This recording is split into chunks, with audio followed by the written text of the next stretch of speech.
fabulous. I'm so addicted to it. And I love all the layers you guys have. It's very physical. So I really want to get a bit of an idea about the training involved that you guys have to do to make everything look so freaking awesome. You guys. Yeah, we just rolled out of bed. No practice, no, nothing. We just were born. No, so much for me. It was.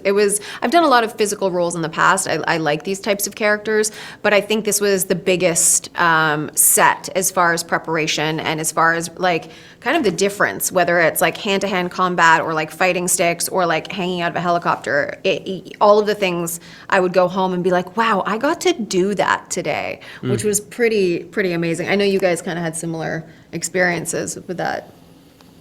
Yeah, I mean, you put in a lot of training to get yourself physically ready for that, knowing that you're going and shooting an action show.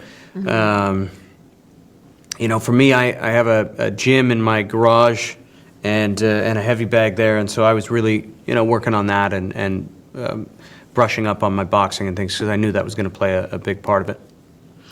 Yeah, and for me too, I think going into the first season, it was a lot about learning tactical, the tactical elements of what it is to be in the military and whatnot. And then, of course, the fight training. I am a former dancer, so for me that was really helpful going into this, and I was a gymnast as a child. So I love being in my body. I love the kinetic elements of the show. And we have a stunt team that's there 24/7 because there's so much to do for them in the show, and they're really good at helping us. We go into rehearsals and we plan these fights out so that we know exactly what we're doing, and they're very good at working with us to highlight what we can actually do, so that we get to just to do it ourselves, which is awesome. You guys did an amazing job. What I love about each one of you, and I want you to tell me a little bit about this. Each one of you have such an underneath layer about your characters that I really like, and I want to ask you, how are you shaping that? Because Shaun has got this really silent way, but also this deep thing happening, and there are little moments you do in your face and tones that you guys all do that really just is riveting. So can you share a bit about your journey getting that out to the audience and what we get from it? I think that's really just a cumulative, that's the word. Culmination. There we go. A culmination of Choreography.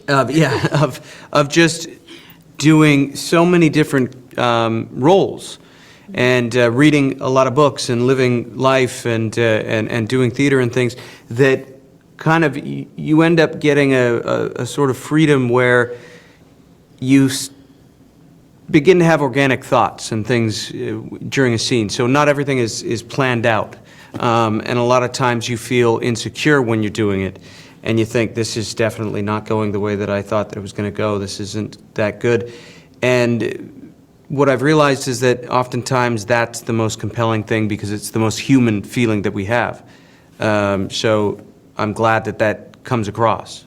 I think, we have all had some kind of training as actors, and I think we do so much research. I do a ton of character development before I step into any role. That's how I'm trained, and really think about who this person is at the core, and their childhood, and their emotions, and their inner life, and their wants and needs and desires and fears, in order to create a fully fledged human being. And specifically with Neagley, because she's very specific and she's so quirky and endearing and childlike, but also very, very damaged and guarded in a very, very severe way that makes it really interesting to play, but also challenging to find a way to ground that. So that was my biggest thing on the show is, this character is amazing. It came from the book, and they're such a fan favorite in the books, so how can I do this justice and make her a real, alive human being? Yeah. I think quickly for Karla, it's just, for me, it was tapping into her intelligence. It was tapping into that emotional intelligence that's there and her ability to be able to be present in the moment and how she can use that presence to either, get herself out of danger or calculate an equation, which my brain doesn't like, but hers loves. But I think it's the humanness that I always try to find in a character. What is the humanity and what is the polarity within it? What are they going through? Because in one moment she's, mad at Reacher for doing something dumb and going off on his own, and the next one she's like, hey dummy, come here. So it's, there's this lovely human that I get to meet and I get to play with. But I think ultimately for me it was allowing that intelligence to exist, because sometimes just being a love interest can be reductive, and in this case, if you can find those pieces that really feel human, those are my favorite to get into. Yeah. Well, like I said, you guys do such an amazing job. I am such a fan Thank of each you. one of you. And Shaun does this thing with his head and his eyes, and it makes me wonder, okay, what's happening here and what's going on? And there's so many emotional tones to it. So I wish I had more time because I have 100 questions, but you guys are amazing. I am a fan and I am just addicted. So congratulations and a great series. Thank you so much. Thank Oh, you. thank you. Happy holiday. Merry Christmas. Thank you. You Merry too. Christmas. Happy holidays. Thanks.